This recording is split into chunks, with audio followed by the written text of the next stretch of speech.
Ich grüße euch aus den Bergen von Nepal. Heute haben wir uns Pinus angeschaut. Pinus ist der Kiefer. Es gibt hier einheimische, bei uns ist auch Pinus silvestris zum Beispiel. Also es ist ein Überlebenskünstler.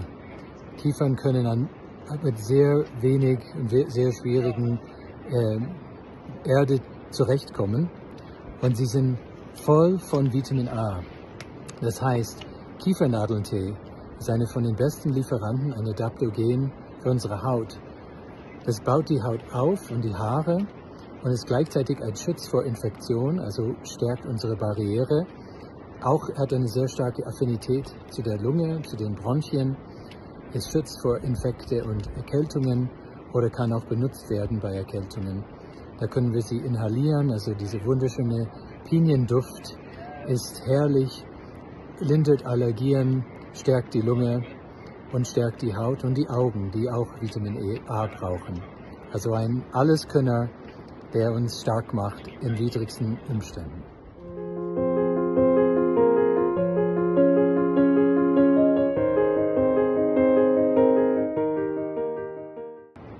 Pinus silvestris, auch Pine in der Bachblütentherapie, wird benutzt, um die Seele zu befreien von Last. Edward Bach hat diese Kraft von den Kiefern entdeckt und hat eine Bachblüte kreiert, die uns hilft mit dem Thema Schuld und das, was wir uns aufgeladen haben aus Generationen vor uns, aus früheren Zeiten, die uns das Leben schwer macht. Und Pinus, also Pine, ist sehr hilfreich als Bachblüte, um uns leicht zu machen, um uns zu befreien.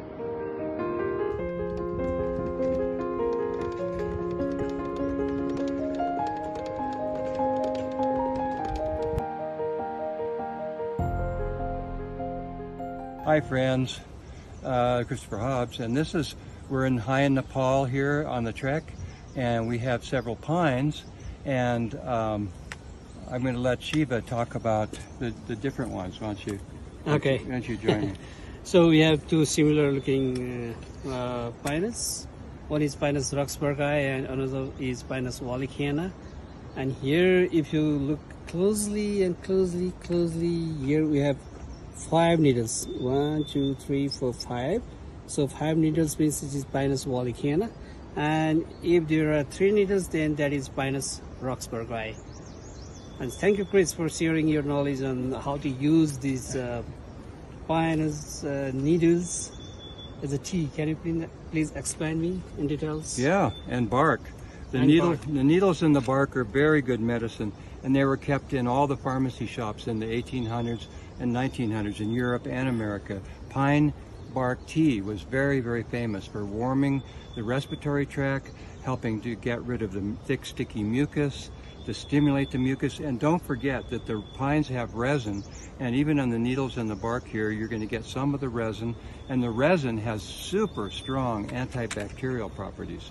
So it'll kill like strep and staph and retard the growth, and so it's really good to sip it all day long if you have bronchitis, sore throat, a cold, a cough, any of those.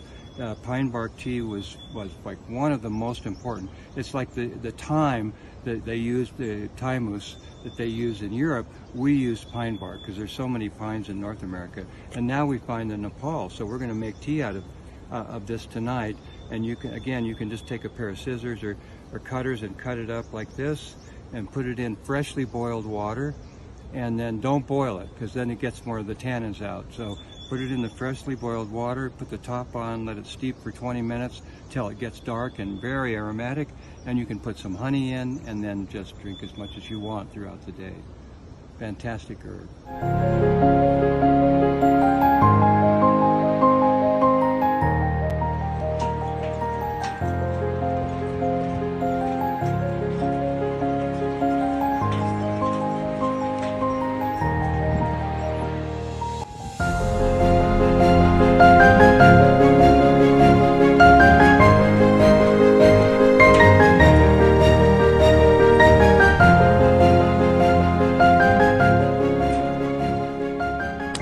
most people are most familiar with Ophiocordyceps sinensis, which is from Tibet and the upper plateaus of Nepal.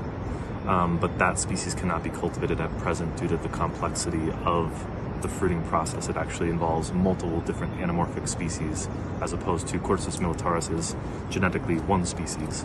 And militaris actually has a significant history of cultivation, but is relatively newly cultivated in the US. So about 5 years ago, I would estimate, is when cultivation started.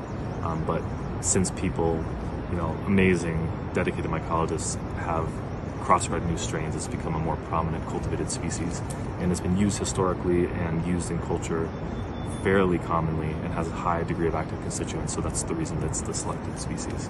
It's beautiful. It's crimson color, bright oranges, bright reds, and you really feel the effects. I mean, I personally can speak from experience that when you take it, you have a more marked punch of electricity in your body than normal. So that's kind of my personal experience with it.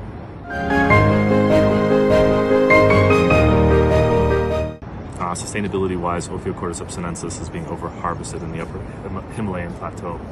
So the cultivated species of Cordyceps militaris is the only real responsible way to access some of the main active constituents that are available in the Cordyceps genus.